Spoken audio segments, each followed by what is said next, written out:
graça e a paz do Senhor, irmãos. Estamos dando continuidade à série Caminhando com Jesus, que iniciamos na semana passada.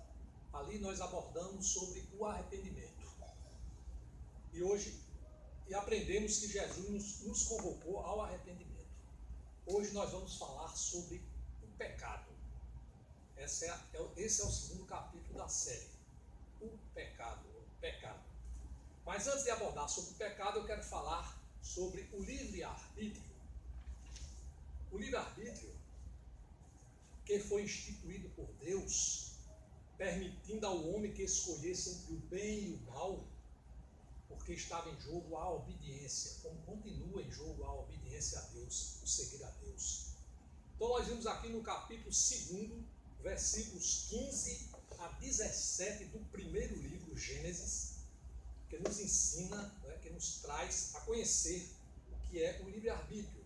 Pois diz assim, tomou, pois, o Senhor Deus ao homem e o colocou no jardim do Éden, para o cultivar e o guardar.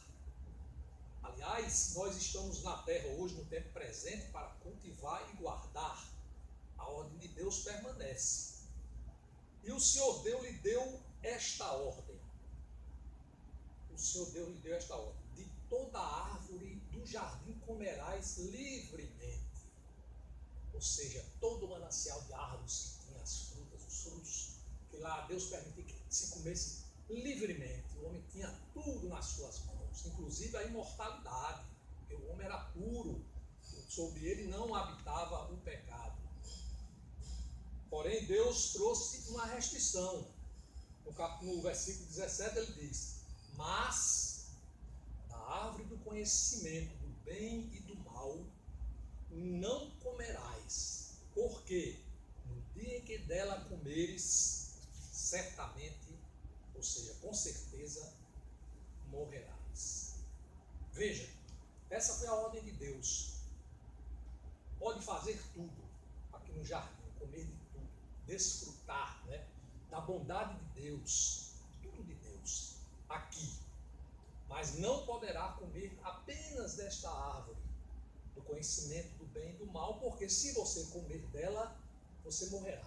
Aliás, essa ordem eu acho que ecoa para quem tem um pouco de sensibilidade espiritual, ela ecoa nos nossos ouvidos o tempo todo, porque nós estamos todo momento diante dessa possibilidade de comer algo que seja desejável, mas que não seja comestível no sentido de agradar a Deus, mas sim de trazer do que?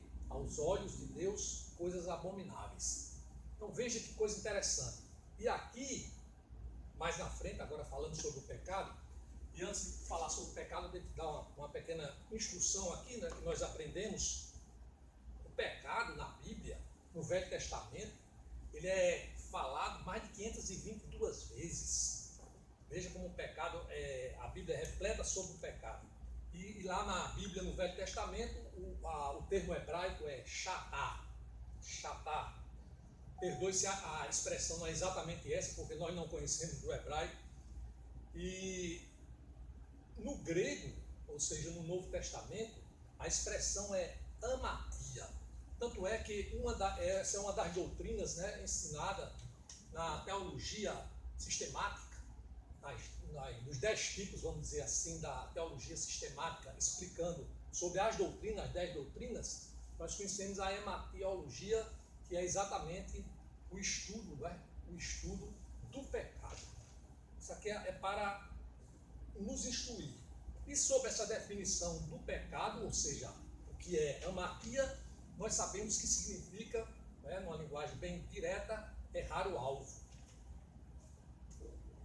E numa expressão mesmo que nós podemos interpretar, é que é uma mudança de rota, ou seja, nós erramos o alvo celestial, nós erramos o foco em Deus, Jesus, Espírito Santo, e nós nos perdemos. Isso aí é a introdução, irmãos. Então vamos aqui partir agora para o pecado.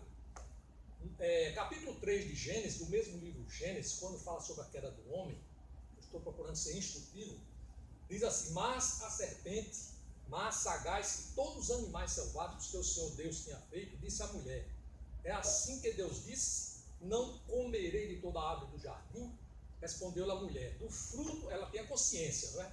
Do fruto das árvores do jardim podemos comer. Mas, olha, ela sabia, do fruto da árvore que está no meio do jardim, disse Deus, não comereis nem tocareis, para que não morrais. Então a serpente disse à mulher, é certo que não morrereis.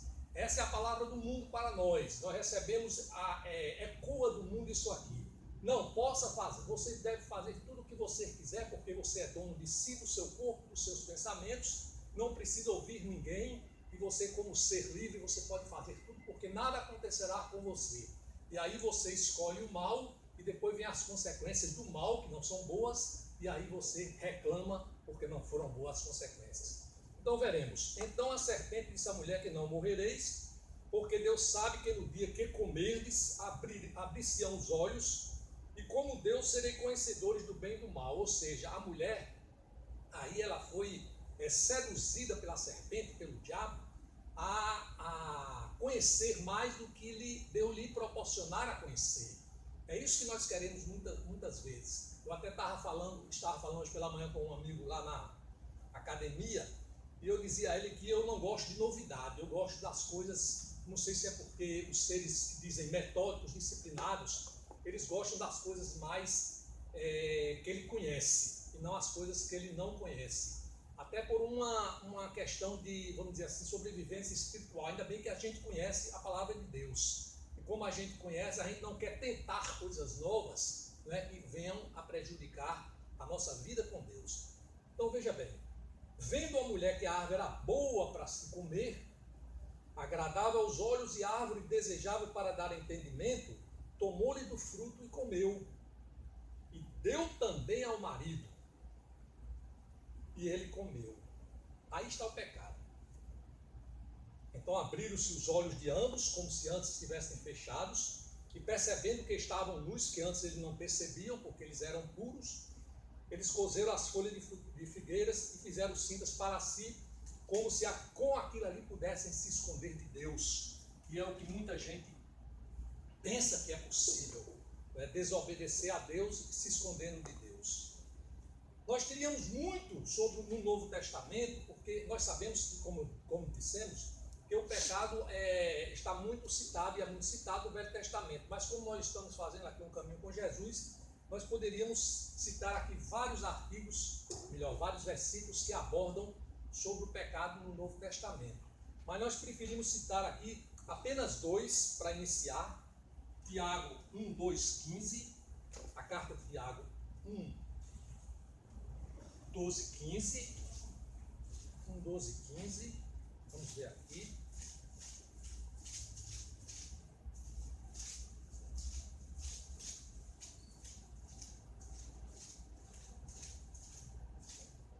Tiago 1, 12, 15, que diz assim: bem-aventurado o homem que suporta com perseverança a provação, porque depois de ter sido aprovado, receberá a coroa da vida, a qual o Senhor prometeu aos que o amam.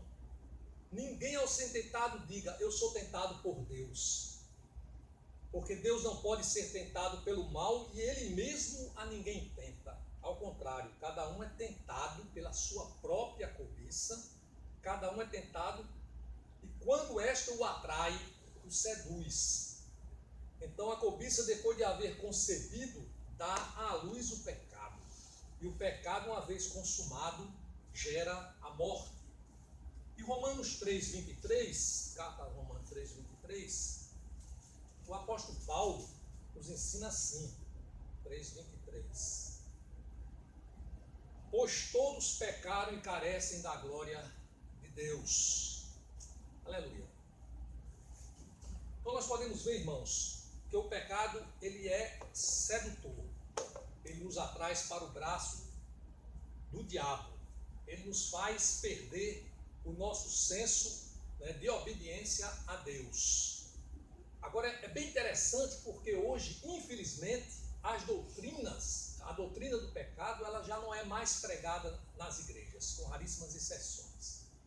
E o povo de Deus que não conhece sobre a doutrina do pecado, ele permanece pecando porque ele entende, normalmente, que estão acobertados pela doutrina da graça, e isso é verdade, graças a Deus, mas que eles não querem ter nenhuma responsabilidade com o pecado. Então, o que nós vimos sempre são as pessoas, vamos falar aqui dos crentes, que vivem as suas vidas como se Jesus não existisse.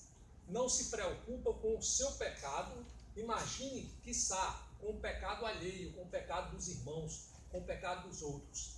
E as pessoas simplesmente esquecem, né, de pregar sobre o pecado, de trazer à tona, né, a responsabilidade sobre isso, e isso faz com que os irmãos em Cristo se percam com o mundo sedutor, esse mundo que nos trai, esse mundo que nos engana, esse mundo que nos faz afastarmos mais de Deus a cada vez em que Ele vem e penetra em nós. Por isso que eu digo, infelizmente hoje os crentes não estão influenciando o mundo, as igrejas não estão mais influenciando o mundo, nós estamos sendo influenciados pelo mundo, já jogamos a toalha, já fomos nocauteados pelo Satanás, que é o príncipe deste século, e as igrejas infelizmente não acordaram. Por isso que aqui eu venho fazer uma exortação. Despertai, povo de Deus, despertai. Nós somos responsáveis por Deus, pela autoridade de Deus, que nos fez testemunhas do seu amor, para pregar o amor às pessoas, com ousadia, sem medo, com ponderações, não perdendo tempo nas questiúnculas das teologias, nas questiúnculas bíblicas, que ao contrário de fazer com que as pessoas se harmonizem com Deus, faz com que as pessoas se separem, porque as pessoas brigam por si próprias, elas não se importam em pregar o evangelho puro, santo e verdadeiro. Mas Jesus, como no arrependimento João Batista anunciou, né? Arrependei-vos porque está próximo o reino dos céus. E Jesus seguiu também nessa mesma frase, disse: arrependei-vos porque está próximo o reino dos céus. João Batista também anunciou Jesus dizendo: eis o Cordeiro de Deus, aquele que tira os pecados do mundo. Em João, Evangelho de João, primeiro capítulo, versículo 29. E em Mateus 1:21, falando do nascimento de Jesus, diz lá que porque ele salvará o seu povo dos pecados dele. E Jesus em Mateus 26:28, na proclamação da aliança, Jesus disse: porque isto é o meu sangue da nova aliança, derramado em favor de muitos para a remissão dos pecados.